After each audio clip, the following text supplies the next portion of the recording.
besar melepaskan kekuasaannya dan menyaksikan tanah miliaran mil menghilang. Itu tidak masuk akal. Jangan meragukan saya. Segala sesuatu di dunia fana tidak ada apa-apanya. Jika rencana mereka berhasil, mereka mungkin akan naik ke keabadian. Taois yang tidak bermoral itu bertekad untuk mengejutkan semua orang. Menurut apa yang dia lihat, meskipun ukiran batu di makam itu sangat tidak jelas, mereka masih bisa menjelaskan hasil akhirnya. Ia meramalkan bahwa mereka pada akhirnya akan naik ke keabadian. Saya pikir Anda bahkan lebih tidak bisa diandalkan daripada Kaisar Hitam. Sulit dipercaya bahwa Anda bisa sampai pada kesimpulan seperti itu hanya dengan sebuah makam kuno. Ye Fan menggelengkan kepalanya. Bagaimana saya tidak bisa diandalkan? Anjing hitam besar itu sangat marah di sampingnya. Saya tidak mengatakan itu pasti benar. Saya hanya memberi Anda sebuah ide, kata Duande. Dia dengan cepat menyiapkan bahannya. Jika itu bukan orang sungguhan, maka itu pasti tentara hantu. Mereka tahu bahwa ujian yang sebenarnya akan datang.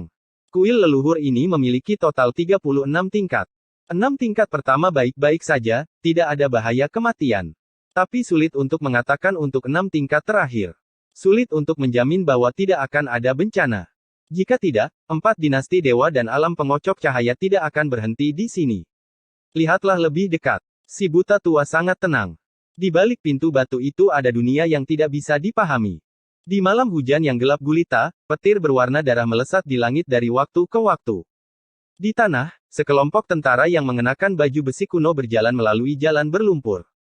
Tombak dan pedang besi hitam di tangan mereka memiliki semacam sifat iblis. Itu benar, itu adalah baju besi pertempuran kuno dari dinasti Dewa Yuhua. Si buta tua mengangguk. Ketika petir melesat dan menyinari baju besi dan senjata, pola khusus pada baju besi pertempuran dingin bahkan bisa terlihat samar-samar.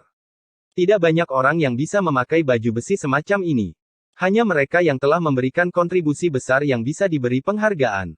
Ini adalah semacam kehormatan, status, dan simbol kekuatan. Heavenly Soldier Armor. Itu adalah nama yang sangat mengesankan. Pada saat yang sama, itu juga menunjukkan semangat dinasti Dewa Yuhua pada saat itu. Mereka ingin menyatukan dunia dan membangun istana dewa yang abadi.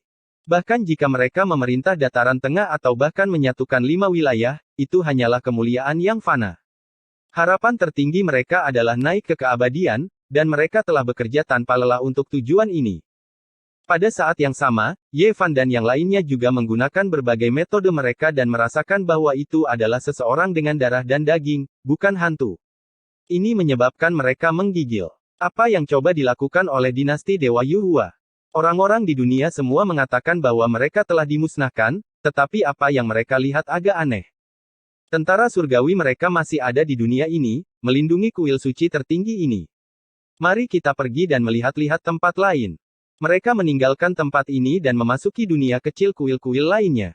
Ada banyak istana di setiap tingkat, dan hampir semuanya terhubung ke tingkat berikutnya. Setelah pergi ke beberapa tempat, dia menemukan bahwa mereka semua melihat hal yang sama. Memang ada prajurit surgawi yang hidup di lantai 31. Pada saat yang sama, para kultivator berhenti di depan setiap pintu batu. Banyak orang telah berkumpul, dan tidak ada yang berani masuk dengan gegabah. Tidak ada yang mau berhenti di sini. Mereka semua takut orang lain akan mengalahkan mereka. Catatan di pusat kuil leluhur sangat penting. Mungkin ada kitab suci abadi Yuhua dari dinasti Dewa Yuhua, mungkin ada rahasia untuk melintasi alam bintang, atau mungkin ada benda suci eksklusif Kaisar Agung, air mata hijau emas abadi, dan sebagainya. Pada akhirnya, sekelompok orang dari ras kuno adalah yang pertama kali bergerak. Mereka memiliki rasa superioritas alami terhadap ras manusia. Ini terbentuk di era primordial. Tidak peduli betapa anehnya kuil leluhur dinasti Dewa Yuhua, mereka tidak takut. Mereka sangat ingin mendapatkan kuali hijau yang telah ada sejak zaman kuno. Boom! Hujan turun dengan derasnya. Kilat menyambar-nyambar di langit. Orang-orang melihat bahwa sekelompok orang ras kuno telah ditemukan dan bertarung dengan sekelompok prajurit surgawi. Mereka berteriak lagi dan lagi. Semua orang terkejut saat mengetahui bahwa tidak ada satupun dari prajurit surgawi yang mengatakan apapun. Metode mereka sangat ahli dan aura mereka seperti pelangi. Sebaliknya, orang-orang ras kuno menunjukkan tanda-tanda kekalahan dan berteriak tanpa henti. Kemanapun pedang hitam prajurit surgawi mengarah, berbagai harta karun sihir dari kelompok makhluk kuno ini tidak dapat menghalanginya dan terpotong-potong. Cahaya pedang hitam menyilang, seolah-olah tentara surgawi telah turun ke dunia fana. Segera, ada orang-orang ras kuno yang terpotong menjadi dua. Petir berwarna darah menyambar, hujan turun seperti hujan lebat, sosok-sosok itu menjadi sedikit tidak jelas. Namun, semua orang masih bisa melihat bahwa kelompok makhluk kuno ini sudah tamat. Meskipun mereka membunuh beberapa prajurit surgawi, pada akhirnya, mereka tetap musnah. Mengapa masih ada orang yang hidup? Mungkinkah para prajurit dari dinasti Dewa Yuhua bisa hidup selamanya? Mereka disegel di kuil ini dan bertahan selama ini. Banyak orang bingung. Mereka merasa sangat gelisah. Kuil kuno ini melebihi imajinasi mereka. Setiap orang dari prajurit surgawi telah memberikan kontribusi yang besar. Keterampilan mereka luar biasa dan metode mereka luar biasa. Jika tidak, mengapa mereka diberi gelar itu? Mereka pasti orang-orang yang hidup untuk bertarung. Ini sedikit merepotkan. Sulit untuk melewatinya. Hati beberapa orang bergetar saat mereka ragu-ragu untuk maju. Prajurit surgawi ini semuanya adalah sosok yang perkasa. Seberapa kuatkah dinasti Dewa Yuhua saat itu? Seseorang bingung. Saya pikir seharusnya tidak ada banyak prajurit surgawi. Seharusnya hanya ada selusin atau lebih pasukan. Dengan begitu banyak dari kita bisa melewatinya. Kebanyakan orang secara alami tidak akan menyerah. Pada saat ini, orang lain bergerak. Dia mendorong gerbang batu dan dengan gesit masuk. Kemudian, dia langsung menggunakan teknik melarikan diri dari bumi dan tenggelam ke dalam tanah. Ah! Namun, tidak lama kemudian, sebuah jeritan terdengar. Seorang prajurit lapis baja menikam tombak hitam ke tanah dan mengangkat seseorang. Itu adalah kultivator yang baru saja masuk. Dia bergetar keras dan orang itu langsung jatuh berkeping-keping, sekarat dengan kematian yang kejam. Mata Qiluo seperti obor saat dia melihat ke arah gerbang batu tidak jauh dari sana. Tidak ada yang membukanya sendiri. Jelas, seorang kultivator telah masuk. Dia begitu cepat sehingga tidak ada yang melihatnya. Itu adalah raja pembunuh tua dari dinasti Dewa Neraka. Qiluo menyipitkan matanya. Senjata pembunuh melintas di antara alisnya. Kalau begitu, kita bisa masuk. Selama kita cukup terampil, bahkan prajurit surgawi itu tidak akan bisa mendeteksi kita. Ada yang tidak beres. Ini baru level 31. Aku pikir bahkan jika mereka yang terlalu kuat ditemukan, mereka akan dibiarkan lewat. Seharusnya ada penjaga yang lebih kuat di depan. Beberapa dari mereka berbisik dan mulai bersiap untuk beraksi. Karena yang lain juga bergerak satu demi satu. Mereka masing-masing memilih gerbang batu dan menentukan arah untuk menerobos. Ziyue, kamu bisa mengirimku ke sini. Kamu bisa kembali. Ye Fan berbalik dan menghadap Ji Ziyue. Jika mereka terus bergerak maju, mereka mungkin benar-benar mencapai tempat yang berbahaya. Dia tidak ingin dia mengambil risiko. Tidak, aku ingin melihatmu naik ke altar 5 warna dengan mataku sendiri. Ji Ziyue berkata dengan keras kepala, matanya berkaca-kaca. Itu benar. Mari kita pergi ke altar 5 warna bersama-sama untuk mengantarmu. Aku bisa menjamin keselamatannya. Monyet juga angkat bicara. Duan De dan Kaisar Hitam bahkan lebih sombong. Mereka mengatakan bahwa mereka akan membunuh meskipun jumlahnya ratusan. Orang-orang barbar juga bergema. Ketika Ye Fan melihat ini, dia tidak mengatakan apa-apa lagi. Orang tua buta itu berkata, semakin berbahaya di depan. Semuanya, nyalakan lampu jiwa di sini. Jika kita berpisah, kita bisa tahu jika ada kecelakaan. Semakin banyak orang bergegas masuk ke dunia kecil di tingkat 31. Tangisan menyedihkan terdengar dari waktu ke waktu. Jelas, banyak orang telah meninggal. Para prajurit surgawi itu memiliki kerjasama tim yang hebat dan memahami formasi pertempuran kuno yang sangat kuat. Ayo pergi. Pada akhirnya, Ye Fan dan yang lainnya membuka gerbang batu besar dan memasuki dunia kecil yang misterius ini. Hujan masih sangat deras dan tanahnya berlumpur. Ada berbagai macam pohon kuno di depan, tapi tidak ada bangunan yang terlihat. Sekelompok prajurit surgawi segera menemukan mereka dan bergegas mendekat. Ye Fan dan Kera membuka jalan di depan. Keduanya sangat gagah berani. Tubuh mereka memancarkan energi darah emas yang tak terbatas, membuat malam hujan yang gelap gulita menjadi warna keemasan yang cemerlang. Bang! Pertempuran segera dimulai. Tinju Ye Fan membawa serta petir emas yang sangat besar. Sepertinya itu terhubung dengan guntur di langit. Kekuatan tinjunya tak terbatas dan tak terbatas. Itu membuat prajurit surgawi terbang, menyemprotkan darah. Puff! Kera bahkan lebih lugas lagi. Dia mengayunkan tongkat besinya yang besar dan menghancurkan lengan kanan seorang prajurit surgawi menjadi pasta daging. Dia tak terbendung. Ini benar-benar hidup. Kaisar Hitam menggigit lengan seseorang dan melepas baju besinya. Dia memeriksanya dengan hati-hati dan berteriak, "Bicaralah, apa yang terjadi? Dari mana kamu berasal?" "Dor, itu terlalu ceroboh. Setiap prajurit surgawi adalah kultivator." Tombak besi itu hampir menembus dagunya. Untungnya, kulitnya kasar dan dagingnya tebal. Namun, matanya menjadi hitam dan biru. Kelompok prajurit surgawi ini sangat menentukan. Mereka meninggalkan beberapa mayat dan dengan cepat mundur, menghilang di balik tirai hujan. Mereka tidak mengganggu mereka sampai mati. "Cepat pergi!" Qi Luo berteriak. Mereka tidak bisa tinggal di sini lama-lama. Akan merepotkan jika beberapa kelompok prajurit surgawi datang. Mereka tidak percaya bahwa hanya ada beberapa kelompok. Kemungkinan besar ada lebih banyak orang yang lebih kuat. Itu adalah Jenderal Surgawi. Ji Ziyue berteriak dengan suara rendah. Dia bisa tahu dari baju besi itu bahwa mereka yang bisa mendapatkan gelar Jenderal Surgawi pasti orang-orang yang telah memotong Dao dan telah memberikan kontribusi besar. Raja ini sangat tidak biasa. Dia akan menjadi raja yang hebat. "Jangan memprovokasi dia," kata Qi Luo dalam hati. Mereka tidak berhenti dan dengan cepat menghilang di balik tirai hujan. Mereka berubah menjadi kilatan petir dan bergegas ke kedalaman. Jelas sekali bahwa ini adalah daerah yang sangat luas. Ada bukit-bukit di mana-mana dan pepohonan tumbuh di mana-mana. Mereka tidak melihat ada bangunan kuno. Selama waktu ini, mereka melihat beberapa prajurit surgawi lagi. Mereka menghindari beberapa kelompok dan membunuh 7 atau 8 orang. Mereka menerjang maju dan melihat aula istana yang bercahaya di balik tirai hujan. Namun, pada saat itu juga mereka semua terkejut. Bau darah menyengat di depan mereka. Ada mayat di mana-mana. Lebih dari setengah orang yang datang sebelumnya telah meninggal. Setidaknya ada beberapa ratus orang yang telah kehilangan nyawa mereka. Bumi bergetar. Ada massa hitam di depan mereka. Rasanya seperti banjir baja yang membunuh ke segala arah. Bahkan bumi pun bergetar. Semua rambut di tubuh Kaisar Hitam berdiri tegak. Dia merasa ngeri dan berkata, "Sial, ini adalah formasi persegi. Setidaknya ada 500 prajurit surgawi. Apakah saya gila atau dunia ini sudah gila? Ada 500 yang maha kuasa sekaligus." Mereka semua tercengang. Memang ada 500 dari mereka, dan mereka semua memiliki kekuatan yang maha kuasa. Mereka mengenakan baju besi kuno dan memegang pedang perang hitam dan tombak besi di tangan mereka. Aura yang mereka pancarkan membuat dunia bergetar. Di sana, masih ada lagi Duande ketakutan. Di sisi lain, ada juga formasi persegi yang terdiri dari 500 orang. Mereka maju selangkah demi selangkah. Aura yang meletus seperti tanah longsor dan tsunami, membunuh semua kultivator yang baru saja menerobos masuk. Ini pasti ilusi yang luar biasa. Ini tidak mungkin nyata sama sekali.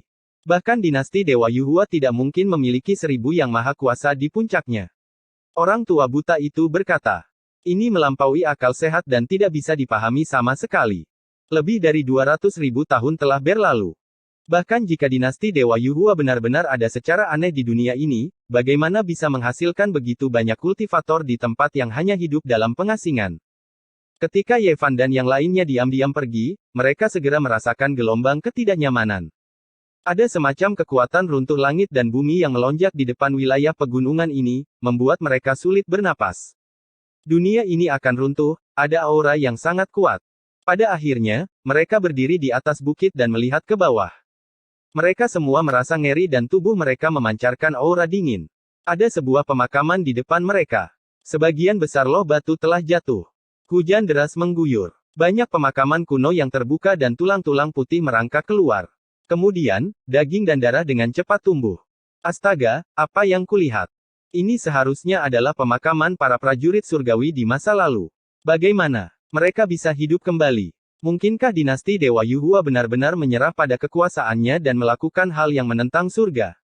Sekarang, ia telah menemukan rahasia kenaikan abadi, keabadian, dan daging dan tulang orang mati. Chapter 907 Misteri Mayat Hidup. Ini adalah pemandangan yang sangat aneh.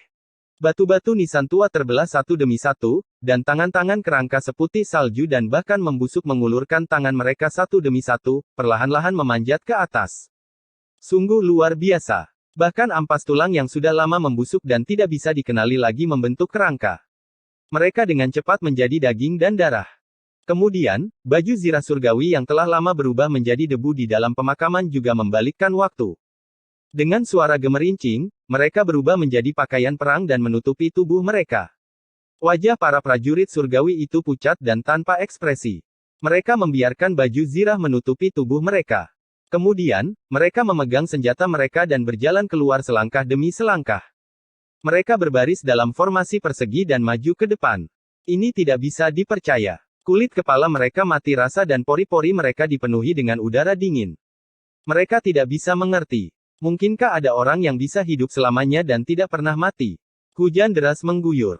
Garis-garis petir berwarna darah melesat di langit malam, menerangi pemakaman yang gelap gulita dari waktu ke waktu. Semua yang ada di sini membuat bulu kuduk berdiri dan mereka bingung. Saya telah menggali pemakaman seumur hidup saya, tetapi saya tidak pernah menemukan pemandangan seperti ini. Mereka semua hidup kembali, ini tidak masuk akal. Duan De menelan ludah dengan keras. Dia telah bertemu dengan tentara hantu, roh jahat, dan melawan iblis yang menjelma menjadi mayat, tetapi dia belum pernah melihat orang hidup keluar dari peti mati. Hal ini membuatnya sedikit takut. Dia berkata bahwa dia tidak ingin melakukan arkeologi lagi di masa depan. Dinasti Dewa Yuhua terlalu aneh. Rahasia apa yang mereka temukan? Bagaimana orang-orang ini bisa hidup kembali? Apa yang sebenarnya terjadi? Ini adalah pemakaman para prajurit surgawi di masa lalu. Itu adalah akumulasi dari tahun-tahun yang tak terhitung jumlahnya. Jika mereka semua hidup kembali, mereka bisa menyapu dunia dengan kekuatan satu dinasti. Bahkan ras-ras kuno tidak akan bisa menghentikan mereka. Ini sangat menakutkan. Jika pemakaman para jenderal surgawi juga seperti ini, dengan Dao Severing Kings yang terus-menerus hidup kembali, saya pikir kita harus pergi secepatnya. Jika kita masuk lebih dalam, kita pasti akan mati, kata orang tua buta itu. Ini adalah pemakaman prajurit surgawi. Ada makam kuno di mana-mana. Tidak diketahui berapa banyak jumlahnya. Mereka telah terakumulasi selama puluhan ribu tahun. Pemakaman jenderal surgawi pasti ada, tapi tidak di sini. Memikirkan hal ini membuat kulit kepala seseorang mati rasa. Kebangkitan orang mati, pemandangan macam apa ini? Para kultivator di masa lalu dibangkitkan pada saat yang sama. Itu membuat bulu kuduk berdiri. Semua jenis konsekuensi yang menakutkan dengan cepat muncul dalam pikiran seseorang. Aku tidak percaya. Tunggu aku. Meskipun dia bergerak sangat cepat dan memilih tempat yang sangat terpencil, dia masih ditemukan. Sekelompok prajurit surgawi mengejarnya. Setelah melihat ini, semua orang berbalik dan melarikan diri. Tangan si gendut sialan ini selalu kotor, dan sekarang dia mengundang masalah lagi. Namun, beberapa dari mereka tidak menyalahkannya. Mereka juga ingin memahami apa yang sedang terjadi. Apa yang telah terjadi di sini membuat mereka sangat gelisah. Tanah bergetar saat beberapa ratus tentara langit membentuk formasi persegi dan menyerbu. Mereka seperti semburan dahsyat, dan setiap langkah yang mereka ambil menyebabkan dunia kecil ini berguncang sementara niat membunuh membelah langit. Pada saat ini, hujan seperti bima sakti yang menggantung, semakin lama semakin deras. Begitu deras sehingga orang tidak bisa membuka mata, dan ketika menyentuh tanah, lapisan asap tipis membumbung tinggi.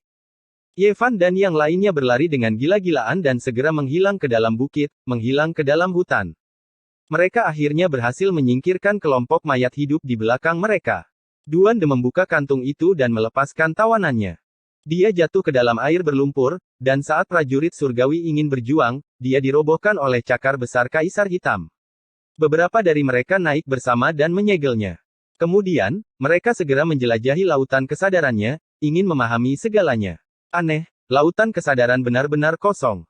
Mengapa tidak ada apa-apa? Oh, tidak, itu muncul. Hanya saja mereka ingin membunuh kita semua. Dongfang Ye bingung dan menunjukkan ekspresi aneh. Yang lain naik satu demi satu dan juga menemukan situasi aneh ini. Duan De sangat waspada. Tiba-tiba, ekspresinya berubah dan dia berkata, tidak bagus, mundur. Saat mereka terbang keluar, prajurit surgawi ini meledak, ingin membunuh mereka. Daging dan tulang busuk meledak di mana-mana, dan dalam sekejap, kekuatan hidupnya menghilang, kembali ke kematian. Duan De mengambil sepotong kecil tulang, merenung untuk waktu yang lama, dan berkata, mari kita kembali dan melihat apa yang terjadi pada beberapa prajurit surgawi yang kita bunuh. Dalam perjalanan pulang, mereka melihat banyak mayat di sepanjang jalan.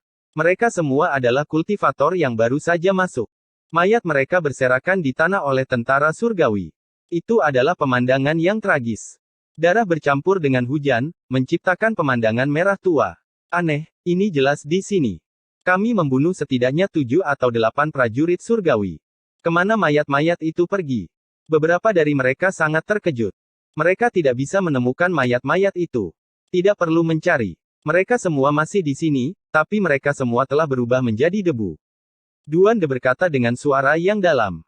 Duan De mengeluarkan cermin tulang dao milik Grid Sage dan mengedarkan kekuatan sihirnya untuk menerangi tanah. Beberapa dari mereka segera melihat beberapa adegan iblis. 7 atau 8 mayat itu sepertinya telah mengalami lebih dari 200.000 tahun dalam waktu yang sangat singkat. Daging dan darah mereka membusuk dan berubah menjadi abu. Tulang-tulang mereka menua dan kemudian benar-benar membusuk, hanya menyisakan beberapa bagian. Adapun baju besi prajurit surgawi, pecah inci demi inci dan berubah menjadi lumpur. Mereka memang masih hidup sekarang. Pasti tidak ada kesalahan. Aku tidak menyangka bahwa mereka akan segera menjadi seperti ini setelah kematian. Beberapa dari mereka merenung untuk waktu yang sangat lama, tetapi mereka tidak bisa mengetahuinya. Dinasti Dewa Yuhua terlalu aneh. Tujuan akhir mereka adalah untuk naik ke keabadian. Ini kemungkinan besar adalah teknik aneh yang telah mereka raba-raba di masa lalu. Itu bukan kebangkitan yang sebenarnya. Banyak orang meninggal, tapi ada juga banyak yang bergegas. Ayo cepatlah dan lanjutkan perjalanan. Jangan repot-repot dengan hal-hal iblis ini. Kita bisa memikirkannya saat kita kembali. Istana itu bersinar terang. Itu sangat menarik perhatian di malam hujan yang gelap gulita. Itu seperti istana abadi ilahi yang membuka jalan menuju alam surga, menerangi segala arah. Beberapa dari mereka dengan cepat mendekat, tidak ingin melewatkan kesempatan ini. Tiba-tiba, di tengah hujan lebat, cahaya hitam tiba-tiba muncul. Itu menelan esensi langit dan bumi dan bergegas langsung menuju Ye Fan, ingin melelehkannya. Ini adalah botol harta karun dao besar yang memiliki kekuatan untuk menelan langit. Dang! Ye Fan menjentikannya dengan jarinya dan langsung melihat Hua Yunfei. Dia seperti makhluk abadi yang diasingkan di malam hujan. Pakaian birunya seperti dari dunia lain dan tidak ada setetes pun air hujan yang mendarat di tubuhnya. Cahaya keemasan terbang. Li Xiaoman juga muncul dari arah lain. Dia melepaskan bayangan buaya emas yang merobek langit malam. Ye Fan meninju. Tinju emas itu menghancurkan buaya panjang itu menjadi beberapa bagian, meledak menjadi gelombang energi yang meluap di langit yang dimusnahkan di langit. Kamu masih berani muncul. Mata Pang Bo sangat tajam. Meskipun dia melihat seorang teman lama dari sisi lain, niat membunuhnya masih terungkap. Ini karena di masa lalu, dia hampir mati karena diburu. Ye Fan tidak mengucapkan sepatah kata pun. Dia bergegas menuju Hua Yunfei sementara Pang Bo menyerang Li Xiaoman. Pertempuran yang menghancurkan bumi meletus di tempat. Sinar cahaya ilahi menerangi langit malam. Swoosh! Ye Fan, Pang Bo, Monkey, dan yang lainnya dengan cepat mengejar mereka. Terutama Ye Fan, yang memiliki formula Xing, sangat cepat. Dia mengejar mereka beberapa kali dan melawan mereka sendirian. Energi tinju emas terhubung dengan petir di langit. Berhenti. Tiba-tiba, Ye Fan berhenti karena dia mendengar suara gemuruh dan merasakan bumi bergetar. Cepat pergi! Qi Luo berteriak. Dia melihat 4 formasi persegi, dan masing-masing memiliki 500 tentara langit. Dengan kata lain, ada total 2000 kultivator. Ini sangat menakutkan. Keduanya ingin memancing kita ke dalam kekacauan. Mereka tidak punya pilihan selain menyerah. Mereka memotong secara diagonal dan dengan cepat melarikan diri.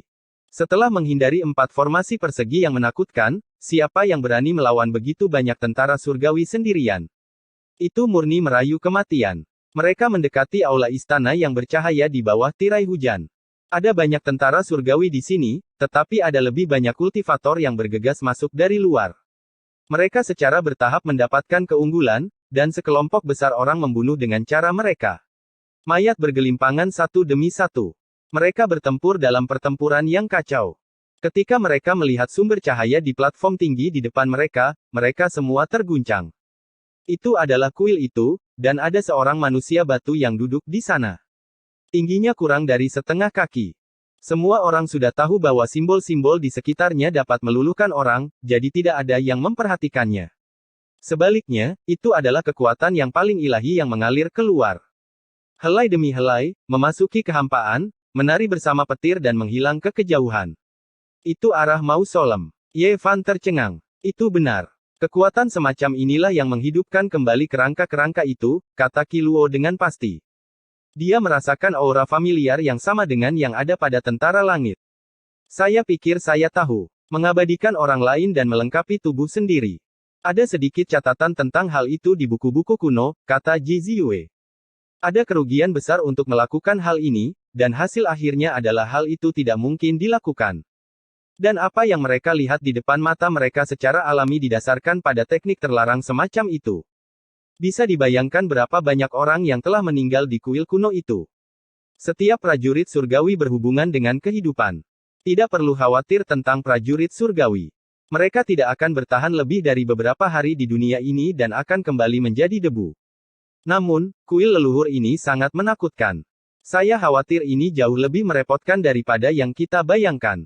Kemungkinan besar ada orang yang masih hidup yang mengendalikannya. Segera setelah mereka masuk, sesosok iblis berbalik dalam kegelapan dan menampakkan sepasang mata yang dingin dan tanpa emosi. Mereka seperti dua orang yang akan mati. Boom! Dia memegang pedang hitam di tangannya dan menebas di tempat, membelah langit dan bumi menjadi dua bagian. Itu sangat mendominasi. Monyet itu mengacungkan tongkat besi besar dan naik untuk menyongsongnya. Dentang yang memekakkan telinga bergema ke segala arah. Rantai hukum ilahi mengalir satu demi satu, merah seperti darah. Seorang raja dari alam pemutus dao sangat kuat. Ini adalah Jenderal Surgawi. Pertempuran sengit dimulai.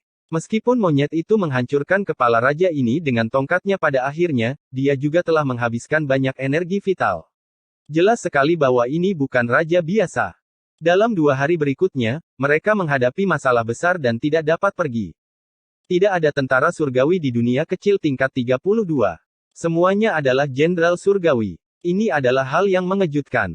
Mereka semua adalah raja-raja dari alam pemisah dao. Jika orang biasa masuk, mereka akan mati tanpa keraguan.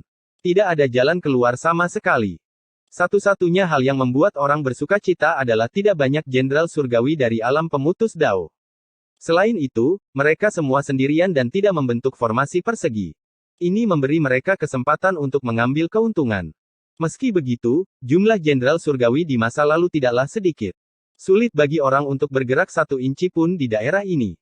Ye Fan dan yang lainnya terjebak selama 2 hari dan hampir kehabisan darah. Sementara itu, yang lain menderita korban jiwa yang banyak atau juga terjebak. Hampir mustahil untuk melewatinya. Kekuatan penghancur para jenderal surgawi sangat besar. Selama proses ini, Pangeran Surgawi telah memasang jebakan. Dia ingin menyingkirkan monyet dan Ye Fan. Ada beberapa eksistensi yang hampir menjadi orang suci yang mengikuti mereka dan hampir berhasil. Dunia kecil tingkat 32 dipenuhi dengan niat membunuh. Banyak sekte besar dikalahkan. Bahkan beberapa fosil yang masih hidup dari tanah suci superevolusi benar-benar musnah. Selain itu, mereka bukanlah satu-satunya orang dari tanah suci yang telah dimusnahkan. Di dunia kuil yang kecil ini, selain berurusan dengan tentara surgawi, mereka juga harus berjaga-jaga dari segala macam serangan. Ye Fan dan yang lainnya merasa sulit untuk bergerak maju. Istana Kekaisaran Dewa Pembunuh, Pangeran Surgawi, dan ras kuno semuanya telah mempersulit mereka. Yang paling mengejutkan Ye Fan adalah bahwa pelindung Dao Hua Yunfei pernah bertarung melawan Qi Luo. Meskipun dia terluka, dia berhasil mundur dengan selamat. Pelindung Dao itu sangat menakutkan. Dia kemungkinan besar bersentuhan dengan senjata kaisar sepanjang tahun. Ada aura senjata Dao yang ekstrim pada dirinya. Alis Duan De berkedut. Ketika berita ini keluar, semua orang sangat terkejut. Namun, mereka tidak mencurigai Daois tak berperasaan itu. Dia telah menemani penutup iblis pemakan surga sepanjang tahun dan memiliki semua jenis metode aneh. Penilaiannya seharusnya tidak salah. Pelindung Dao dari pewaris Vicious ditemani oleh senjata kaisar Dao yang ekstrim sepanjang tahun. Ini adalah masalah besar yang benar-benar membuat orang menggigil. Semakin mereka memikirkannya, semakin ketakutan mereka. Tanah suci mana itu? Atau apakah Vicious memiliki senjata kaisar lain yang diwariskan? 1 hari kemudian, lebih banyak lagi kultivator bergegas masuk. Semua orang bekerja sama dan menyerang bersama. Mereka bertempur melawan para jenderal surgawi, dan beberapa bahkan mengeluarkan senjata suci mereka. Akhirnya, mereka masuk ke dunia kecil kuil di tingkat 33. Chapter 908 Materi Abadi dan Pengorbanan Darah. Begitu mereka memasuki dunia kecil kuil di lantai 33, mereka melihat sebuah tablet batu dengan beberapa kata kuno terukir di atasnya, surga ke-33. Dari sini, sudah cukup untuk melihat keberanian dan tujuan dinasti Dewa Yuhua di masa lalu. Kuil terakhir mereka akan berdiri di atas langit ke-33. Semuanya menunjukkan harapan mereka. Tempat ini tidak gelap. Bangunan-bangunan kuno di kejauhan memancarkan cahaya lembut. Banyak orang telah bergegas maju. Mereka telah mencapai langkah ini. Tak seorang pun ingin tertinggal di belakang orang lain. Mereka semua ingin memasuki istana suci terakhir. Namun, dunia kecil ini terlalu sunyi. Semua orang secara bertahap melambat. Mereka benar-benar bisa mendengar detak jantung mereka sendiri. Itu sangat aneh. Di depan mereka, seolah-olah iblis pemakan manusia telah membuka mulutnya yang besar dan menunggu di sana. Pada akhirnya, semua orang merasakan adanya bahaya. Itu adalah rasa hormat yang datang dari jiwa. Tidak ada yang berani dengan gegabah menyerbu masuk. Mereka semua maju perlahan dengan pemahaman diam-diam. Jarak di antara mereka tidak terlalu jauh. Semua orang bubar, secara bertahap mendekati istana cahaya yang paling tengah. Dari jauh, orang-orang bisa merasakan semacam aura ilahi, tetapi kegugupan dan ketakutan mereka tidak berkurang.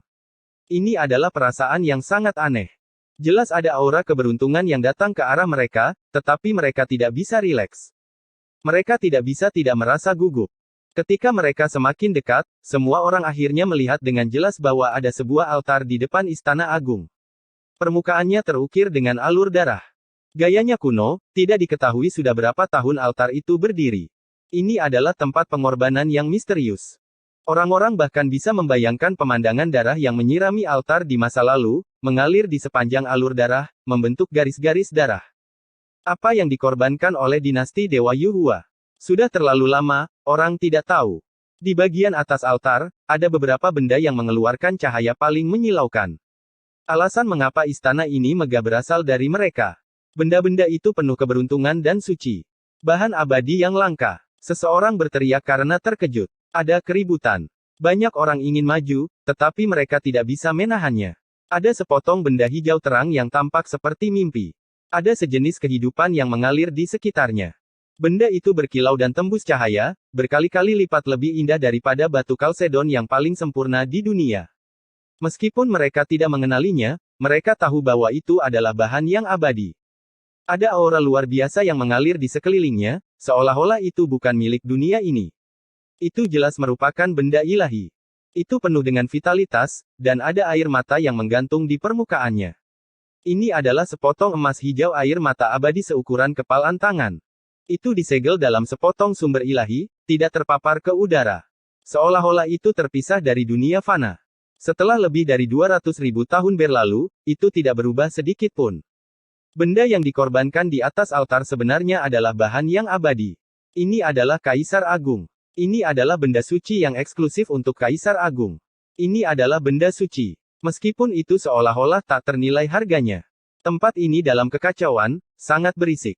Mereka melihat hal semacam ini di istana lantai 33, jadi bagaimana mungkin mereka tidak menjadi gila?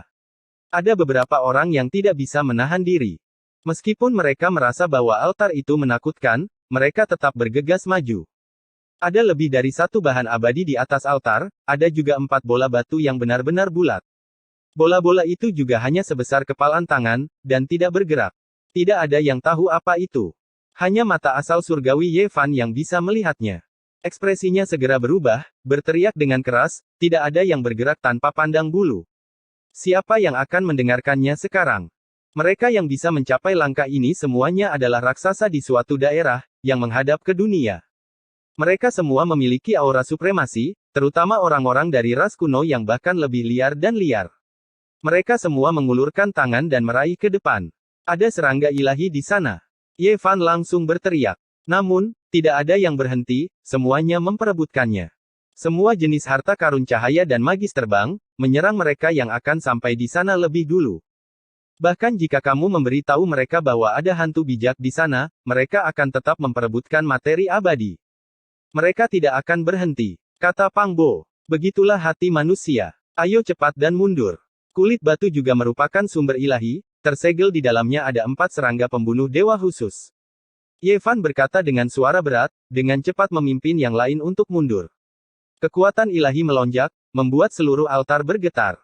4 bola batu bulat sempurna di atasnya mengeluarkan suara gebeng, semuanya pecah berantakan. Ini adalah lapisan kulit batu yang sengaja ditutupi oleh orang-orang kuno. Di dalamnya terdapat sumber ilahi, dan tersegel di dalamnya ada 4 serangga ilahi yang melingkar seperti naga. Mereka memenuhi ruang di dalamnya. Bisa dibayangkan betapa kuatnya dinasti Dewa Yuhua. Mereka memiliki cairan asal ilahi, melindungi beberapa serangga dewa khusus, membuat mereka menjaga tempat ini. Mereka berkali-kali lebih panjang dari serangga pembunuh dewa yang mereka lihat sebelumnya.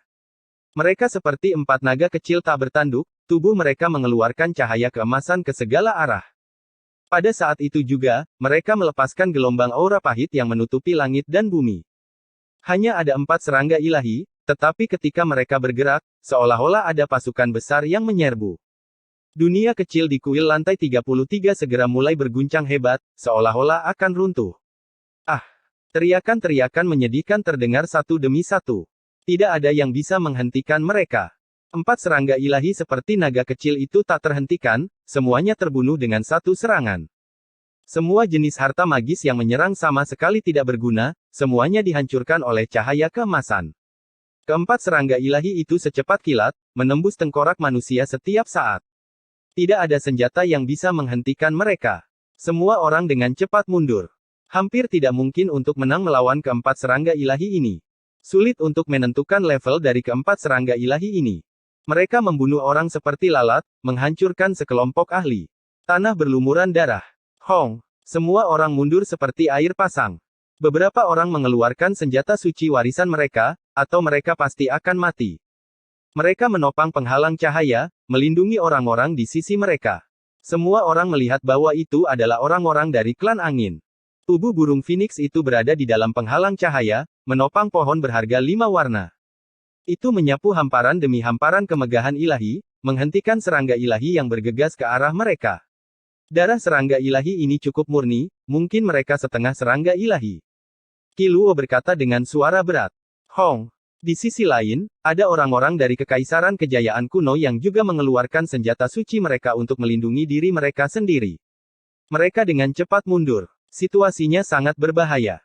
Mereka memiliki banyak orang yang masuk, dan 2 serangga ilahi bergegas mendekat, hampir membuat mereka sangat menderita. Pada saat ini, semua orang tidak menyembunyikan apapun lagi. Ada orang-orang dari 4 dinasti dewa besar yang melakukan ini, melanggar perjanjian saat itu. Mereka tidak lagi memiliki keraguan, dan mereka tidak takut dihukum oleh seluruh dunia. Mereka yang telah menggunakannya secara rahasia sebelumnya, sekarang semuanya mengeluarkan senjata suci mereka. Dalam sekejap mata, 7 atau 8 senjata suci bermekaran dengan cahaya tak berujung, melawan serangga-serangga ilahi itu. Keparat, mereka semua adalah orang-orang dari dinasti ilahi dan tanah suci. Mereka semua punya rencana cadangan. Mereka semua membawa senjata suci, dan saya berani mengatakan bahwa bahkan ada orang yang membawa senjata kaisar. Duan De berkata dengan marah, lupa bahwa dia sendiri memiliki senjata kaisar. Dong Fang Ye mengeluarkan gada gigi serigalanya, menggantungkannya di atas kepalanya. Itu melepaskan gelombang aura buas, menghentikan serangga ilahi yang mendekat. Tubuh serangga ini bahkan lebih kuat dari tubuh orang suci. Itu bisa menembus semua daging. Qi Luo menunjukkan ekspresi terkejut, mengingatkan semua orang bahwa keempat serangga ilahi ini tampaknya memiliki satu kaki di alam suci. Mereka memiliki kultivasi setengah orang suci, dan tubuh mereka bahkan lebih kuat dari orang suci. Itu karena mereka bisa melahap segalanya, dan kekuatan penghancur daging mereka sangat besar. Beberapa orang tersentak. Budidaya serangga ilahi tunggal sudah setara dengan Qi Luo, dan bersama dengan tubuh mereka yang sebanding dengan emas esensi, bahkan pembunuh tua itu mungkin tidak bisa menghadapinya. Di kejauhan, seberkas cahaya cian menyapu, melompati semua orang dan bertabrakan dengan serangga ilahi. Suara nyaring yang menusuk telinga yang tak tertandingi terdengar. Itu adalah senjata suci. Semua orang menemukan dengan takjub bahwa ada seseorang yang mengenakan pakaian pertempuran biru keemasan dengan cepat mendekat. Ini adalah pakaian suci yang diwariskan, dan itu melindungi tubuhnya. Kekuatannya juga cukup kuat, seorang ahli tingkat raja yang hebat. Dia meminjam pakaian suci untuk menghindari serangga suci yang tanpa henti mengejarnya. Dia mengeluarkan harta karun yang berkembang dengan kecemerlangan, melahap energi esensi surga dan bumi dan melepaskan untaian demi untaian cahaya keberuntungan. Di sisi lain, ada juga seseorang yang memegang senjata suci yang diwariskan untuk membantunya memblokir serangga ilahi itu. Senjata itu melesat dengan puluhan ribu kemegahan ilahi. Itu adalah 2 raja penyempurna besar dari dunia manusia dan neraka. Mereka seharusnya adalah orang yang paling kuat di luar Killing Saints, raksasa mereka. Dua dari mereka benar-benar datang ke sini. Qi Luo berkata dengan dingin. Sebuah celah muncul di antara alisnya, dan senjata pembunuh berkedip-kedip, siap untuk diaktifkan kapan saja. Duan De menginjak-injak kakinya dengan marah dan berkata, tidak bagus, harta rahasia bajingan tua itu adalah peti harta karun, tidak kalah dengan milikku. Zamrud air mata abadi akan jatuh ke tangan mereka. Seperti yang diharapkan, sepotong bahan abadi hijau cerah itu terbang dari altar dan berubah menjadi garis-garis kecemerlangan hijau, melesat ke arah baskom harta karun. Pada saat ini, banyak orang menjadi cemas dan mengambil tindakan satu demi satu. Kalian semua, datang dan bantu saya. Tuangkan semua kultivasi dan kekuatan magis Anda ke dalam tubuh saya. Saya akan menggunakan sebuah teknik. Ye Fan berkata dengan suara rendah. Kali ini, dengan bantuan semua orang, dia bisa menampilkan rahasia ini sepenuhnya. Di kejauhan, baskom harta karun berhasil mengumpulkan zamrud air mata abadi, tetapi sebelum kedua pembunuh itu bisa mengumpulkannya, suara dentang terdengar saat baskom harta karun itu jatuh di luar kendali mereka dan masuk ke dalam tanah. Kedua pembunuh itu menjadi gila dan dengan cepat menggali ke dalam tanah. Yang lain juga bergegas dan langsung menerobos tanah. Beberapa senjata suci menghantam, mengejutkan serangga ilahi itu tinggi ke langit. Kedua pembunuh itu mengangkat senjata suci mereka dan mundur sementara yang lain mundur untuk hidup mereka. Tidak ada yang berani menghalangi senjata suci yang terbangun, terutama ketika 5 atau 6 dari mereka datang pada saat yang sama. Jika mereka benar-benar jatuh, bahkan tidak ada abu yang tersisa. Peng! Senjata-senjata suci itu tidak jatuh, tetapi mereka meledakkan lapisan bumi yang dalam dan mengungkapkan cekungan harta karun. Aura yang menakutkan menyebar, dan senjata-senjata suci itu saling berhadapan. Tidak ada yang mau mengalah. Di kejauhan, telapak tangan Ye Fan berkedip. Dia menggunakan karakter, prajurit, untuk secara diam-diam mengumpulkan materi abadi dan memasukkannya ke dalam tubuhnya. Anjing hitam besar itu sangat bersemangat sampai hampir berteriak, tapi dia dengan paksa menahan diri. Dia pasti tidak bisa melepaskan dirinya sekarang. Pada akhirnya, pembunuh itu menggunakan teknik rahasia untuk mengumpulkan baskom hartanya sendiri dan bergegas ke kejauhan tanpa menoleh ke belakang. Senjata-senjata suci itu menyerang dari belakang saat dia mengejar mereka. Cahaya keemasan berkedip-kedip, dan 4 serangga pembunuh dewa sepanjang 4 kaki juga mengejar mereka. Masing-masing dari mereka setara dengan setengah dewa, dan mereka sangat menakutkan. Yang lain yang siap bergerak berhenti ketika mereka melihat ini. Kultivasi dan tubuh fisik dari keempat serangga ilahi ini benar-benar menakutkan. Tanpa senjata suci mereka, mengejar mereka secara praktis mencari kematian. Di kejauhan, raungan marah dari si pembunuh terdengar. Jelas, dia menemukan bahwa materi abadi telah hilang, tapi tidak ada yang mau mendengarkan penjelasannya, terutama keempat serangga ilahi itu. Jika keempat serangga ilahi itu menyiksa kedua kentut tua itu sampai mati, itu benar-benar akan sangat luar biasa. Duan De tertawa nakal, terlihat sedikit vulgar. Semua orang merasa senang di dalam. Hasil seperti ini bahkan lebih memuaskan daripada membunuh dua pembunuh raksasa itu secara pribadi. Mereka semua saling memandang dan tertawa. Tidak ada satupun dari orang-orang Grid Sage yang mengikuti aturan, semuanya membawa senjata suci mereka. Untungnya, toples iblis pemakan surga bergabung bersama, jika tidak akan ada masalah besar. Kita harus menyimpannya untuk saat-saat genting, kata orang tua buta itu. Ada beberapa orang yang mati di tepi altar. Darah mengalir di sepanjang lekukan-lekukan itu, membuat seluruh altar terlihat sangat menyeramkan. Tetesan demi tetesan darah membuat seluruh altar tampak lebih hidup.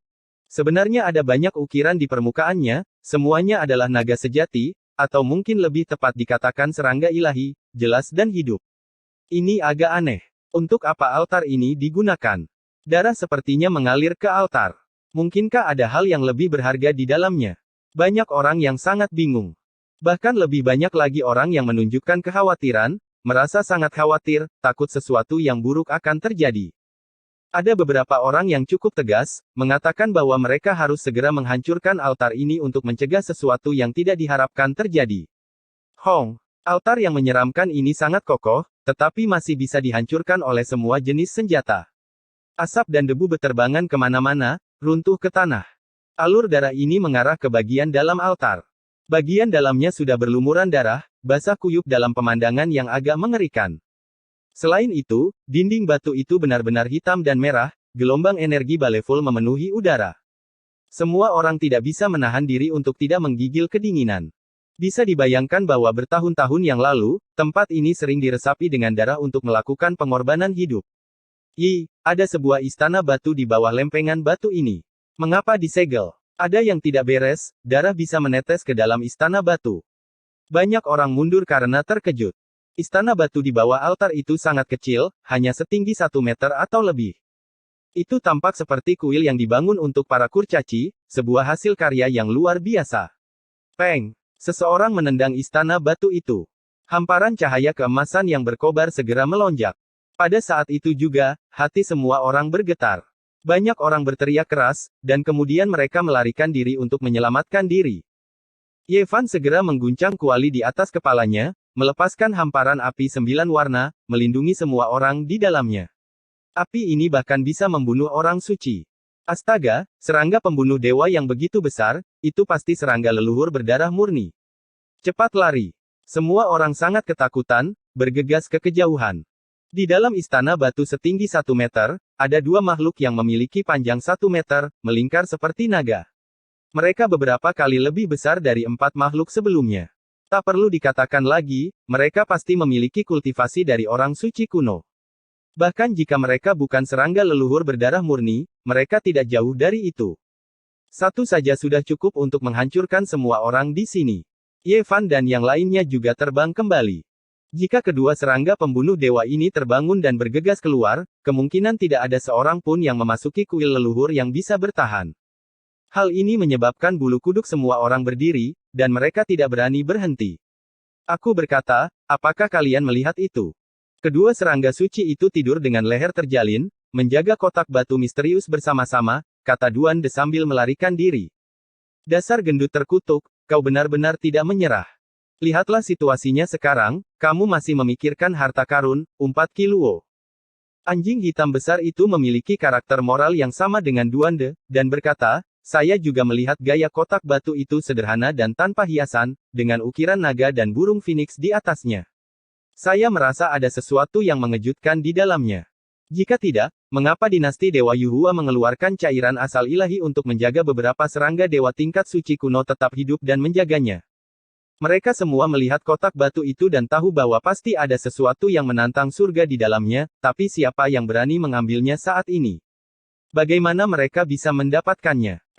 Chapter 909 Peti Mati Dewa 9 Surga dikuburkan. Banyak kultivator melarikan diri untuk menyelamatkan diri, dan banyak yang hampir kehilangan akal sehat mereka. Kedua serangga ini hidup sesuai dengan nama mereka sebagai dewa pembunuh, dan mereka mungkin tidak terlalu jauh dari serangga leluhur berdarah murni. Mereka memiliki kultivasi seorang suci, dan tubuh mereka bahkan lebih kuat.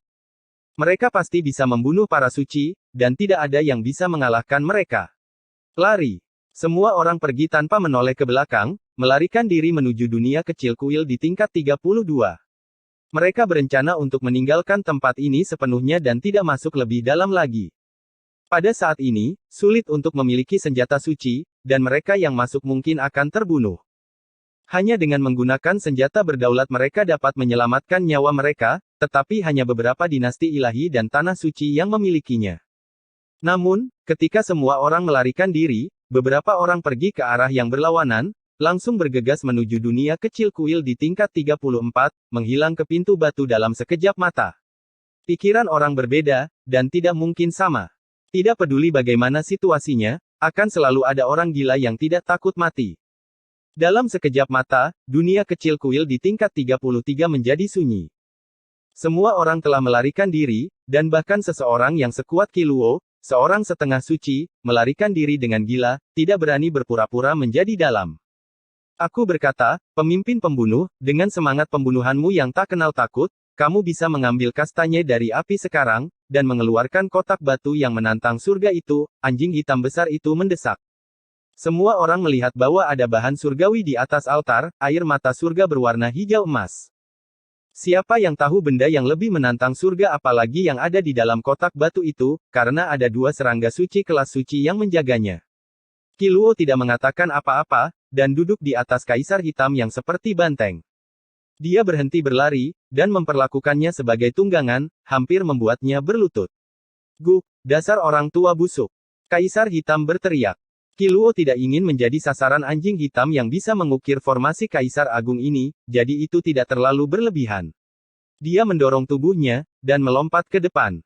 Perampok pemakaman, apa kamu tidak punya keahlian unik? Kamu juga bisa mencobanya. Anjing hitam besar itu tidak menyerah, dan bergerak lebih dekat ke arah Duande. Hati Duande tergerak, dan dia benar-benar ingin berhenti, berpikir. Gendut, jangan bilang kamu benar-benar tergoda. Makhluk itu bahkan memakan roh purba, dan jika kamu tertangkap, tubuh dan jiwamu akan hancur, pria buta tua itu memperingatkan. Apa ada dewa seukuran telapak tangan? Monyet itu mencibir. Dia telah bertahan hidup sejak zaman dahulu, jadi dia tahu lebih banyak tentang legenda para dewa daripada orang lain. Meskipun terlalu kecil, gayanya tepat. Saya telah banyak mempelajari peti mati kuno. Duande merenung. Ayo pergi. Qiluo menendang pantatnya. Sekarang bukan waktunya untuk linglung, karena hidupnya bisa dengan mudah berada dalam bahaya, dan bahkan dia tidak bisa menghadapinya. Itu tidak benar. Kedua naga atau serangga dewa itu sudah mati. Mereka bukan makhluk hidup. Dongfang Ye tiba-tiba membuka mulutnya. Dia telah tinggal di pegunungan yang dalam sepanjang tahun, jadi dia sangat sensitif terhadap ki dari semua jenis binatang buas. Beberapa dari mereka terkejut. Kedua serangga pembunuh dewa tidak mengejar mereka. Ini memang tidak masuk akal. Keberadaan semacam itu yang bahkan lebih kuat dari Primordial Vicious Beast akan menghancurkan langit dan bumi setelah melepaskan kekuatannya. Pada awalnya, ada 4 serangga dewa tingkat setengah sage yang telah hidup kembali dan bergegas keluar, memberi orang kesan bahwa 2 serangga pembantai dewa yang mirip naga sejati juga hidup. Pada saat ini, mereka sudah terbang keluar dari lantai 33. Pintu batu itu masih tertutup rapat. Melihat ke dalam, mereka tidak melihat 2 dewa pembantai serangga tingkat Sein. Sangat beresiko untuk kembali seperti ini. Jika mereka masih hidup, kita pasti akan mati, kata Qiluo. Aku akan kembali. Jika tidak, saya juga akan memikirkan cara untuk pergi ke bagian terdalam dari kuil leluhur. Kata Ye Fan. Saya yakin bahwa kedua serangga ilahi itu benar-benar tidak memiliki fluktuasi kehidupan. Dongfang Ye berkata dengan pasti. Intuisi Savage selalu sangat akurat. Dia telah melakukan kontak dengan binatang buas sepanjang tahun, jadi kemungkinan besar dia tidak salah. Tidak ada waktu sekarang. Mungkin yang lain akan mengetahuinya nanti. Kata Duande. Bagaimana dengan ini, jangan semuanya masuk, untuk berjaga-jaga. Kata Ye Fan. Pada akhirnya, dia dan Qiluo membawa guci jahat pemakan surga bersama mereka dan bersiap untuk masuk. Pada saat yang sama, Ji Ziyue tidak akan pergi apapun yang terjadi. Dia ingin tetap berada di sisi Ye Fan. Yang lain menunggu di luar. Pintu batu itu tidak ditutup. Setelah Ye Fan dan 2 orang lainnya masuk, mereka mulai menirukan semua jenis tangisan yang menyedihkan. Kedengarannya sangat menyedihkan dan ditransmisikan ke dunia kecil kuil di lantai 32. Orang-orang yang sedang berlari mendengar tangisan sedih yang datang melalui pintu batu. Mereka ketakutan dan berlari lebih cepat lagi. Mereka ketakutan dan kehilangan akal sehat. Ye Fan, Qiluo, dan Ji Ziyue menggunakan guci jahat pemakan surga bersama-sama dan membiarkannya melayang di atas kepala mereka. Cahaya hitam jatuh dan melindungi mereka dengan erat. Mereka kembali ke depan altar. Meskipun batu itu telah terbelah, darah di palung batu masih mengalir. Darah itu membentuk pola yang kuno dan aneh dan jatuh ke dalam altar. Istana batu setinggi 1 meter itu nyaris sempurna.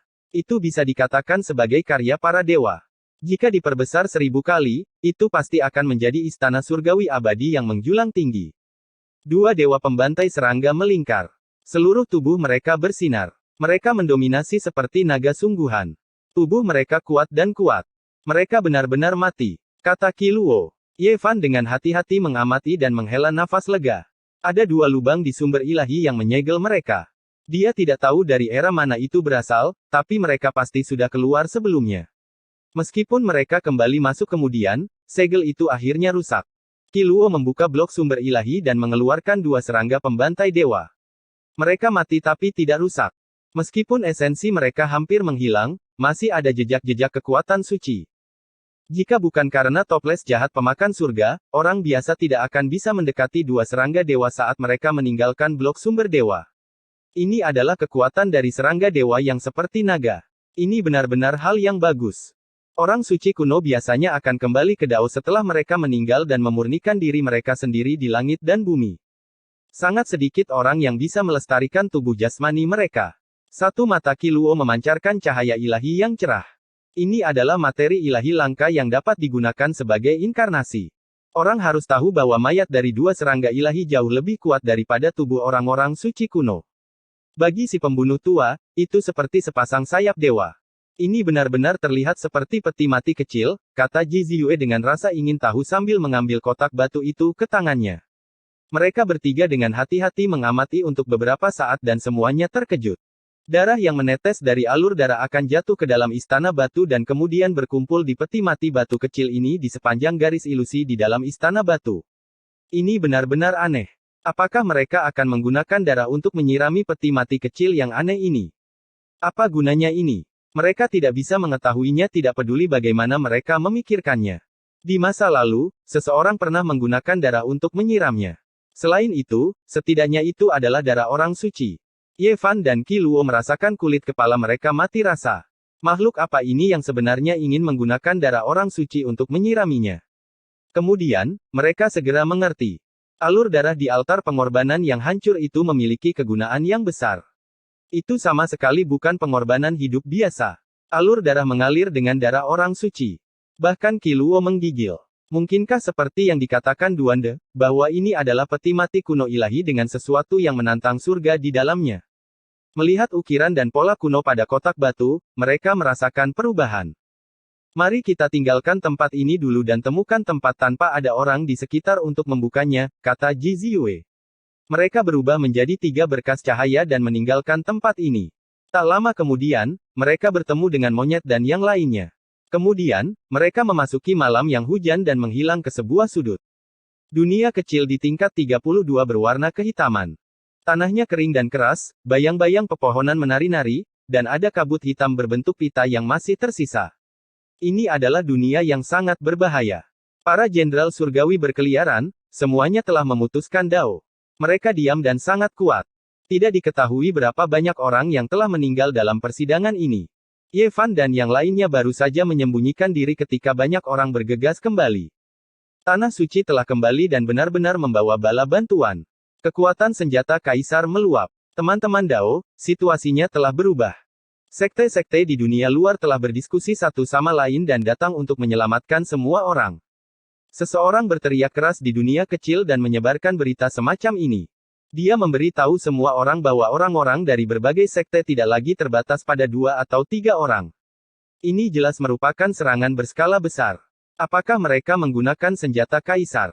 Monyet itu bingung. Hong. Segera setelah itu, seutas kekuatan kaisar muncul, melewati pintu batu dan datang dari dunia kecil tingkat 33. Ye Fan dan yang lainnya melihat pedang abadi yang tampak seperti naga leluhur melayang di udara. Pedang itu memiliki aura yang dapat menekan semua dunia, seolah-olah dapat menghancurkan masa lalu, sekarang, dan masa depan. Pedang penguasa Tai. Bahaya dari kuil leluhur berada di luar imajinasi. 4 dinasti dewa besar dan tanah suci Yao Guang semuanya khawatir. Mereka serius bernegosiasi dengan berbagai sekte. Beberapa level terakhir kemungkinan besar akan lebih berbahaya. Tanpa senjata kaisar, akan sulit untuk maju. Semua orang tahu bahwa saat-saat genting telah tiba. Sekarang, berbagai sekte tidak ragu-ragu untuk menggunakan kartu truf mereka. Siapa yang tahu apa yang akan muncul di beberapa level terakhir kuil leluhur? Duande mengutak-atik kotak batu itu, membaliknya berulang kali. Ekspresi aneh muncul di wajahnya, dan kemudian menjadi serius. Ketika Ye Fan kembali, dia menyerahkan kotak batu itu kepada profesional, dan mengawasinya dari samping. Itu bisa disebut peti mati, tapi tidak ada tutupnya. Peti mati itu disempurnakan menjadi satu kesatuan yang utuh dan tampak kokoh, seakan-akan diukir oleh seseorang. Ini benar-benar peti mati ilahi yang mulus. Ekspresi Duande sangat serius. Dia telah menggerebek makam sepanjang hidupnya, tetapi ini adalah pertama kalinya dia melihat peti mati yang begitu legendaris. Tangannya tidak bisa menahan gemetar. Menurut apa yang dia katakan, peti mati ini sudah sangat tua dan kemungkinan besar berasal dari era kuno. Ukiran di atasnya sangat kuno, dan ada benda-benda yang tampak seperti bunga, burung, ikan, dan serangga. Monyet itu menggelengkan kepalanya dan membantah. Hampir tidak ada peti mati di era kuno, dan orang-orang dari berbagai ras tidak menggunakan peti mati untuk penguburan. Seharusnya itu bukan sesuatu dari era itu. Saya tidak tahu banyak tentang ras kuno seperti yang Anda ketahui, tetapi saya tahu lebih banyak tentang peti mati daripada Anda. Tidak ada peti mati dari zaman kuno yang tidak saya kenali. Saya hanya perlu mencium baunya untuk mengetahui apa yang sedang terjadi, kata Duan De dengan bangga. Dia mengatakan bahwa bukannya mereka tidak menggunakan peti mati di zaman kuno, tapi hanya mereka yang dekat dengan dewa yang memilikinya. Orang-orang ini kadang-kadang menggunakan peti mati untuk menyegel bawahan mereka yang tewas dalam pertempuran. Peti mati tampaknya memiliki arti khusus bagi mereka yang dekat dengan dewa. Aku berani mengatakan bahwa ketika orang tuamu, kaisar pertempuran, menguburkan dirinya sendiri, dia pasti menggunakan peti mati yang berbeda. Bahkan mungkin lebih indah dari peti mati pohon teh kaisar surgawi yang tercerahkan, kata Duan De. Kata-katanya membuat semua orang terdiam. Bahkan monyet itu tidak dapat menemukan alasan untuk memukulinya. Siapa di antara kalian yang pernah melihat peti mati ilahi sekecil itu? Bahkan tidak sebesar telapak tanganku, cibir Pangbo. Itu benar. Bagaimana mungkin seorang dewa menggunakan peti mati sekecil itu? Tapi, mengapa menggunakan dua serangga dewa untuk menjaganya? Mungkinkah ada semacam artefak yang sebanding dengan makhluk ilahi? Tidak ada yang bisa tetap tenang. Pada akhirnya, mereka memutuskan bahwa mereka harus membukanya dan melihatnya. Jika memang ada masalah, mereka bisa langsung melemparkannya ke pedang penguasa Tai. N. Chapter 910 Zaman Mitologi Peti Mati 9 Lapis. Beberapa dari mereka mengutak-atiknya, tapi mereka tidak bisa membukanya. Ini aneh. Duan De terus menekan ukiran itu. Dia pasti harus memicu pola tertentu untuk membukanya, tetapi tidak ada gunanya tidak peduli seberapa keras dia mencoba. Batu itu tertutup rapat tanpa celah sedikit pun. Peti mati batu kecil ini terlalu kokoh. Tidak peduli bagaimana mereka melihatnya, peti mati itu terbuat dari batu. Mereka saling memandang dengan cemas. Terlepas dari penampilannya yang sederhana, itu tidak memiliki aura dewa sedikit pun. Serahkan padaku. Anjing hitam besar itu tiba-tiba bergegas mendekat dan akhirnya menemukan sebuah kesempatan. Dia menggigit Fatih Duan dan melarikan diri dengan dia di mulutnya. Dia berbaring di tanah dan menggigit dengan sekuat tenaga, menggunakan cakarnya yang besar untuk menekan peti mati, ingin membukanya. Pada akhirnya, giginya yang besar hampir copot, tetapi dia tidak bisa melakukan apapun pada peti mati itu. Dia menggunakan cakarnya untuk menutupi pipinya dan melolong kesakitan. Beberapa dari mereka tertawa terbahak-bahak. Anjing serakah ini jelas ingin mencuri harta karun itu, tetapi akhirnya menyiksa dirinya sendiri tanpa hasil. Peti mati batu melewati tangan Qiluo, Ye-Fan, monyet, dan yang lainnya. Mereka mengedarkan kekuatan ilahi mereka dan menuangkannya ke dalam, ingin memicu sesuatu. Pada akhirnya, itu seperti lembu tanah liat yang masuk ke laut, tanpa efek sama sekali. Tidak diragukan lagi ini adalah peti mati kuno ilahi. Ini sangat kuno. Selain itu, seharusnya dikuburkan di atas 9 surga, tidak pernah tenggelam ke dalam tanah kuning. Saya tidak tahu mengapa itu mendarat di kuil leluhur. Ekspresi Duan De serius. Dia memeriksanya lagi dan dengan hati-hati membalikkan kotak batu itu, merenung terus-menerus. Peti mati itu hanya selebar 4 jari dan kurang dari panjang telapak tangan. Ukiran di atasnya sangat buram, tetapi setelah diamati dengan seksama, orang dapat melihat bahwa ada matahari, bulan, bintang, bunga, burung, ikan, serangga, dan sebagainya. Semua itu adalah benda-benda kuno yang sudah ada sejak zaman purba. Hal yang paling misterius adalah bahwa dalam ukiran di antara matahari, bulan, dan bintang, ada beberapa simbol kecil yang sangat rumit yang hampir luntur oleh waktu. Hal ini dilihat oleh Duan De dengan Tianmunya. Jika tidak, dia tidak akan bisa melihatnya sama sekali. Ini juga menjadi dasar penilaiannya.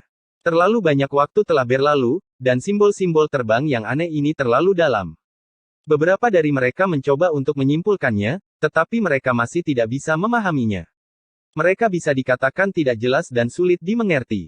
Duan De menilai bahwa peti mati batu misterius seukuran telapak tangan ini kemungkinan besar memiliki asal-usul yang mencengangkan. Menurut rahasia makam yang dia tahu, ini adalah peti mati dewa yang sangat kuno, dan ada banyak misteri yang tidak bisa dia pahami. Karena dunia fana tidak cukup untuk menguburkannya, para dewa tidak memiliki kekurangan, bahkan dalam kematian.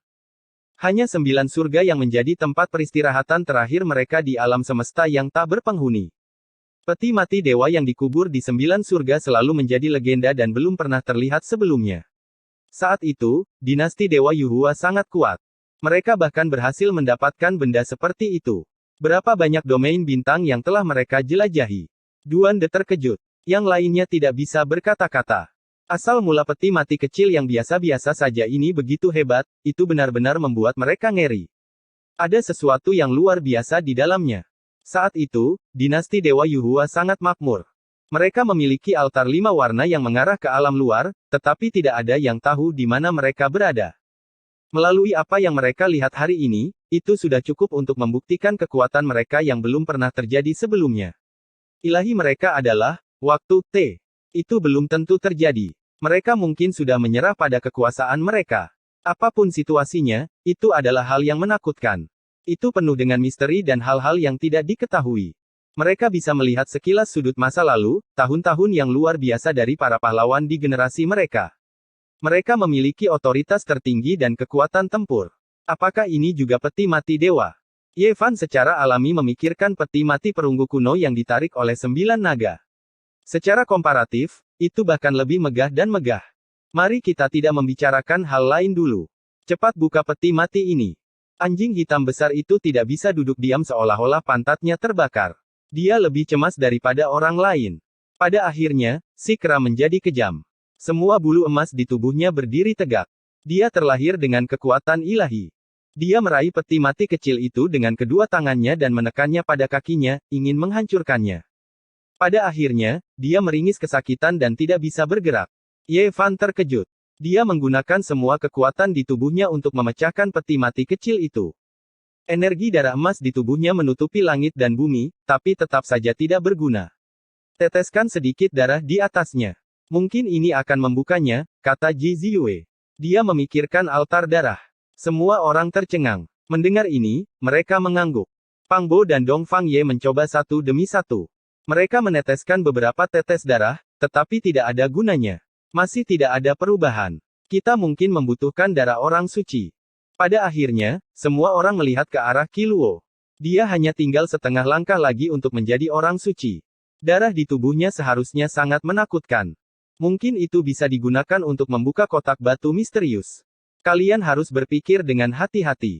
Jika peti mati batu seukuran telapak tangan ini dibuka, siapa yang tahu apa yang akan muncul, kata Qi Luo. Jangan khawatir. Saya rasa kita telah membawa kuali emas hitam Al-Qaid. Jika sesuatu yang besar benar-benar terjadi, kita bisa melemparkannya ke arah mereka. Kita pasti bisa menekan mereka. Pipi Kaisar Hitam masih terasa sakit. Dia tidak akan puas jika dia tidak membukanya. Butir-butir darah menetes dari jari-jari Qi Luo. Setiap tetesnya terang dan menyilaukan, memancarkan pola cahaya yang menakutkan. Dia biasanya selalu tersenyum. Jadi ternyata ada kekuatan mengerikan yang tersembunyi di tubuhnya. Namun, itu masih tidak efektif. Ketika darah mendarat di peti mati batu kecil, tidak ada reaksi. Ini membuat semua orang merasa terganggu. Bahkan Qi Luo, seorang setengah suci, tidak dapat membukanya. Mungkinkah mereka membutuhkan orang suci sejati? Mungkin darah Ye Fan dan saudara kera bisa bekerja. Ji Ziyue mengedipkan matanya yang besar.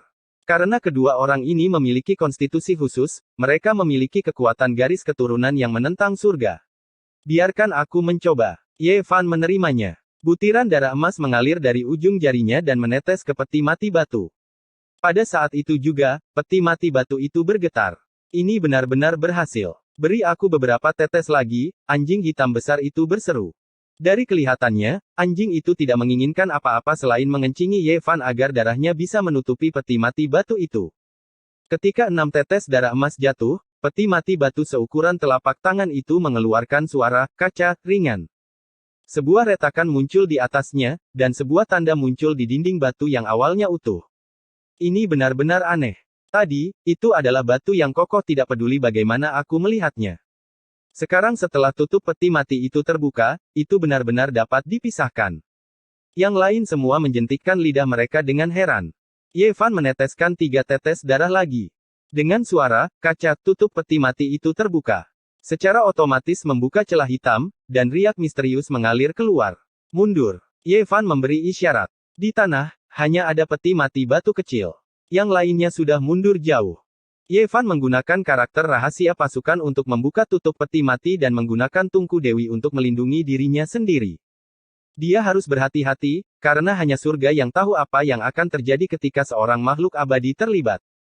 Tidak ada yang berani ceroboh.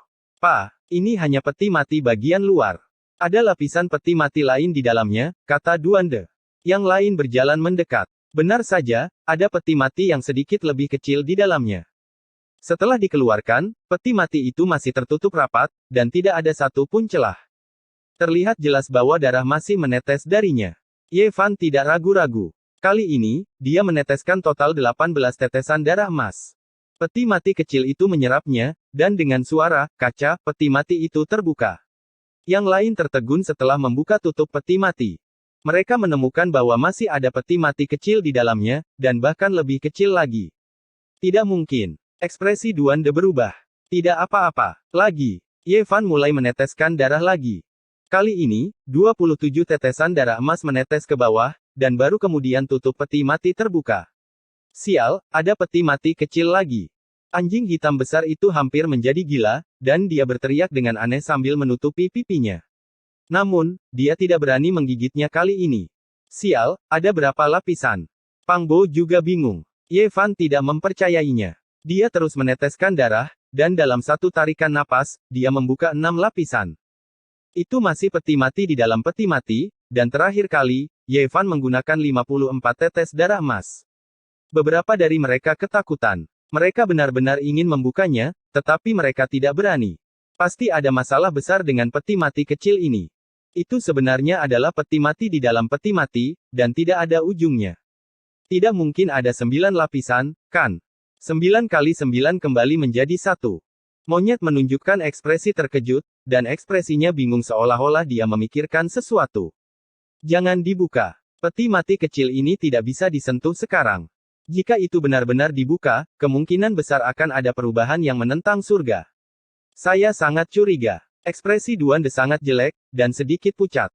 Dia menelan seteguk air liur dan berkata, 99% nyata, temui yang telah kembali. Dongfang Ye menggaruk kepalanya dan bertanya, apa yang ingin kamu katakan? Duande berkata, saya merasa peti mati batu ini memang dipancing kembali dari luar angkasa. Ini benar-benar memiliki 9 lapisan, tetapi kemungkinan besar itu bukan dewa yang dimakamkan di sini, tetapi leluhur legendaris dari dinasti Dewa Yuhua. Sial, kamu terlalu konyol. Apakah leluhur dinasti Dewa Yuhua adalah seekor tikus? Terlalu menyedihkan untuk memasukkannya ke dalam peti mati sekecil itu. Kaisar Hitam tidak mempercayainya. Aku tidak bermaksud begitu.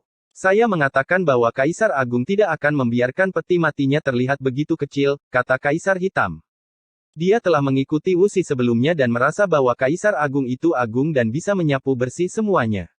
Saudara kera, kamu tidak terlihat terlalu baik. Ada apa? Pada saat ini, Ye Fan melihat ekspresi linglung monyet dan mau tidak mau bertanya padanya. Saya masih terlalu muda selama era primordial. Ingatan saya sedikit kabur sekarang. Monyet mengusap pelipisnya seolah-olah dia berusaha keras untuk mengingat sesuatu. Dia berkata, sepertinya saya pernah mendengar paman saya berbicara tentang legenda peti mati batu bertingkat 9. Peti mati itu tidak bisa disentuh. Setelah melihatnya, seseorang harus memberikan penghormatan dan menguburnya di luar angkasa, melepaskannya ke kedalaman alam semesta. Ketika semua orang mendengar ini, wajah mereka menjadi pucat. Mereka tahu bahwa mereka berada dalam masalah besar. Setelah berpikir dengan hati-hati, mereka menyadari bahwa dinasti Dewa Yuhua telah mempersembahkan peti mati ini sebagai penghormatan. Upeti itu adalah sepotong materi abadi, air mata abadi hijau emas. Semakin mereka memikirkannya, semakin mereka ketakutan. Kera berkata, saya memikirkan hal lain. Paman saya menceritakan sebuah cerita saat itu. Sepertinya itu terjadi di era mitologi.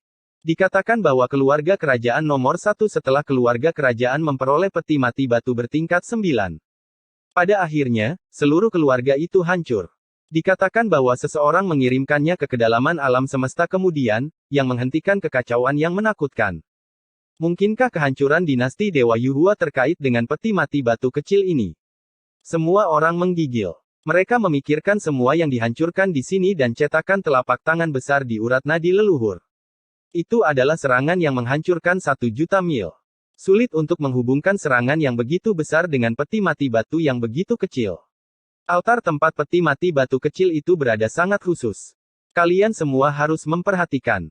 Kami telah berjalan melalui begitu banyak kuil dan dunia kecil, tetapi hanya tingkat itu yang memiliki tablet batu yang diukir dengan kata-kata, surga ke-33.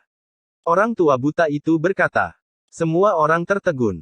Dimakamkan di atas 9 surga dan ditempatkan di surga ke-33. Kalau begitu, apakah dinasti Dewa Yuhua menyadari sesuatu?